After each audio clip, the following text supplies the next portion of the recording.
This is a priority transmission from the North Bend Emergency Broadcast System. All pet owners, especially those with dogs, are instructed to listen in full. This message will not repeat within the hour. Reports have emerged across multiple districts in the northern Cascadia region. Incidents are increasing. Patterns are forming. Behavior once attributed to nervous pets or household pests is no longer explainable by conventional means. If your dog has recently begun digging or scratching at one specific indoor location, whether floorboards, vents, baseboards, or behind furniture, you are urged to immediately isolate the animal and secure the site.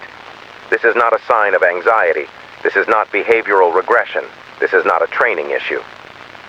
The first verified event took place 3 nights ago in the town of Sage Falls, near the old lumber line. At 2:16 a.m., emergency dispatch received a call from the Redwell family, reporting erratic behavior from their husky, Tanner.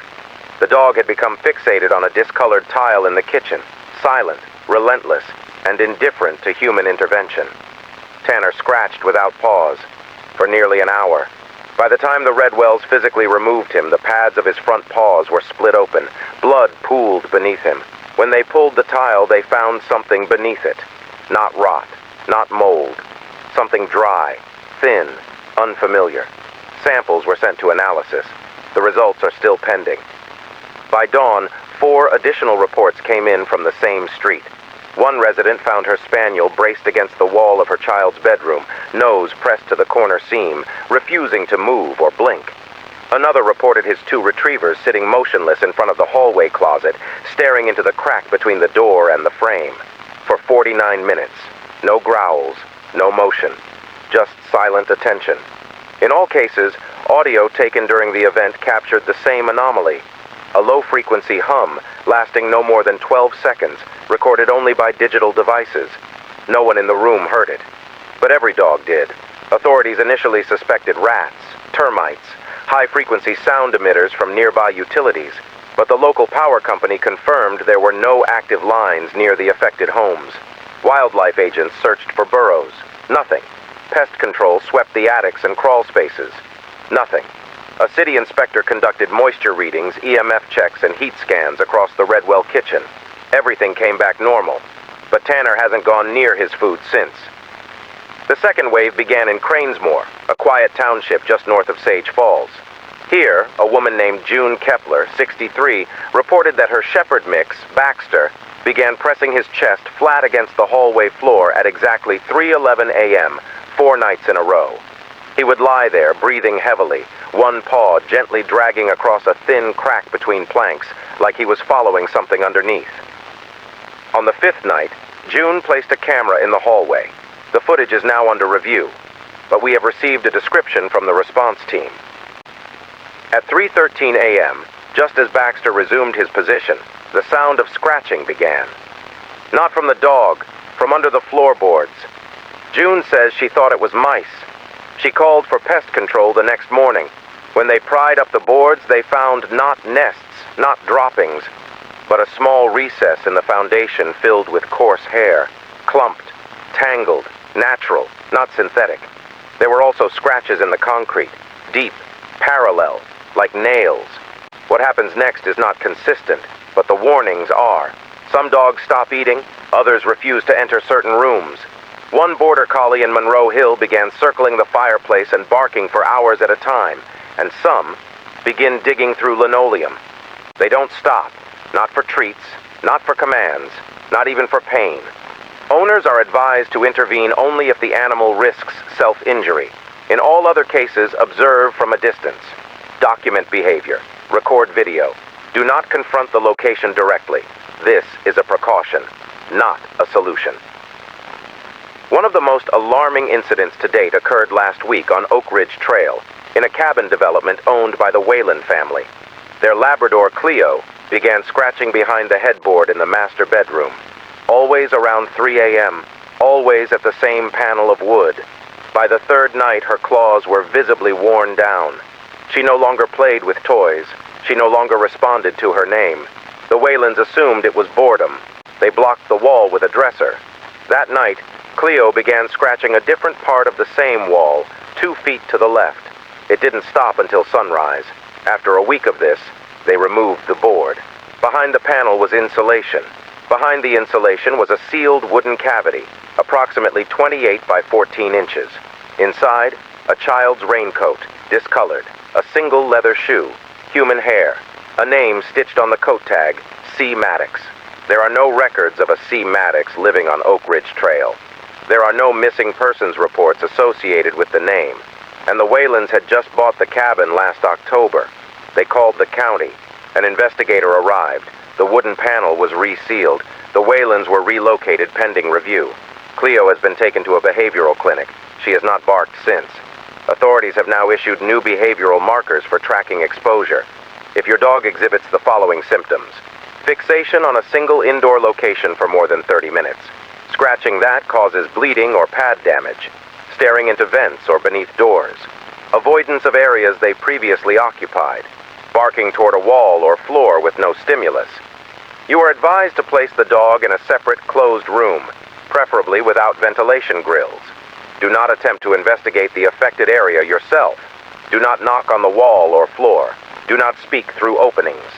If the scratching begins consistently at 3:13 a.m., leave the room and contact your local emergency line. Use the phrase, protocol shadow bark. You will not be asked to explain. You will not be interviewed. Someone will come. This is a continuation of the North Bend Emergency Broadcast System alert. If you are hearing this message, containment has not been confirmed. This warning applies to all residents in affected sectors, including Sage Falls, Cranesmore, Monroe Hill, Timber Edge, and the greater Oak Ridge Trail region. Do not mute this broadcast. 3 nights ago in Timber Edge, a family living on Hollow Pine Drive made the mistake of removing a section of basement wall after their German Shepherd, Rook, began scratching it for 5 nights in a row. The first 2 nights, Rook only whined. By the third, he began clawing. On the 5th, he broke 3 nails and continued using the bleeding stubs of his paws. The father, Mark Riley, removed the drywall by hand. What he found behind it was not plumbing, not old wiring, but a wooden alcove completely sealed off by stud beams, roughly the size of a child's coffin. Inside, a bundle of matted fur, but not from any breed Rook resembled. A shattered analog radio receiver wrapped in cloth. Scratches on the wood from the inside out. Mark made the mistake of sleeping in the same room that night. His wife, Janelle, awoke around 3:17 a.m. to a sound she later described as a second dog breathing from under the floor. She left the house with their daughter at dawn. Mark hasn't answered his phone since. Local responders found the house empty. No sign of Rook. But in the drywall cavity, they recovered a handwritten note. 6 words. Not the dog. It watched me.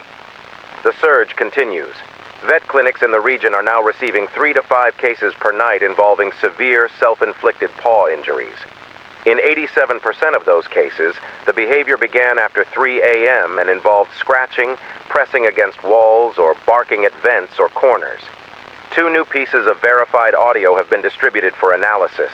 1. A baby monitor in East Monroe recorded a low, consistent tapping, followed by a sharp intake of breath, not from any person in the room. 2. A kitchen counter phone in West Cranesmore, left recording overnight, captured a voice. Not static, not radio bleed. It said, "Still here, still under." The voice does not match any known profile in local or federal databases. Its waveform pattern is non-human. A revised guidance protocol is now in effect. If your dog begins displaying fixation behavior, do the following immediately. Do not attempt to pacify the animal. Do not attempt to remove wall panels, tiles, or floorboards. Place heavy, solid objects over the area. Seal off ventilation grates. Record video or audio only if safe. Leave the room if scratching intensifies at 3:13 a.m. Repeat. If scratching intensifies at 3:13 a.m., evacuate the room and report it using code. Shadow Bark Echo. You will not be questioned. They will know what to do. One last case, still under investigation. In an apartment building in downtown North Bend, Unit 4C, a woman named Ariella Morton reported that her dog, Toby, had begun barking incessantly at her floor vent, even though the apartment below her was unoccupied. She tried covering the vent with towels. He pushed them aside. She locked him in the bathroom. He tore through the door. She removed the vent cover and looked inside. She saw an eye, not a rat, not a reflection, a human-looking eye, watching from inside the duct. By the time authorities arrived, Ariella was gone. Her apartment showed signs of a struggle, scratches on the ceiling, no sign of forced entry. The only thing left was Toby, cowering under the sink, silent. The eye was never recovered, but one responding officer noted claw marks leading into the vent, not out. Pattern confirmed. Scratch events now occur most frequently between 3:10 a.m. and 3:17 a.m. Dogs often stop barking just before discovery of physical evidence. Locations targeted are frequently original construction elements, vents, tiles, sealed paneling. Human response, digging, breaking open walls, etc., correlates with increased disappearance or behavioral abnormalities. Recordings now often contain whispers, breathing, or phrases without source. Residents are urged to stop calling 911 with digging dog reports. Instead, direct all observations to the Canine Interruption Line Department Echo, now staffed 24/7. You will be asked for time of incident, behavior observed, any changes in air temperature, smell, or sound. Whether your dog paused, turned its head, or appeared to listen to something you could not hear. If your report includes scratching at the same location more than 3 nights in a row, you will receive a home visit. Be prepared. Keep your floors clear. Do not attempt to block off crawl spaces yourself. Final warning. There are now multiple verified cases in which scratching sounds continue even after the dog is removed from the home. In some of these cases, the scratching was described as becoming more intelligent, shifting in rhythm, moving across walls in sequence, pausing when a resident entered and resuming when they left. In one case, a man reported knocking back, just once. The scratching answered. If you hear it, do not engage, do not speak, do not knock, do not acknowledge its presence. Scratching stops only when it reaches air, and by then, it's already inside. This concludes the transmission. Until full containment is confirmed, this alert will broadcast every hour. Stay vigilant, stay above the floor, and when your dog digs, listen. Transmission ends.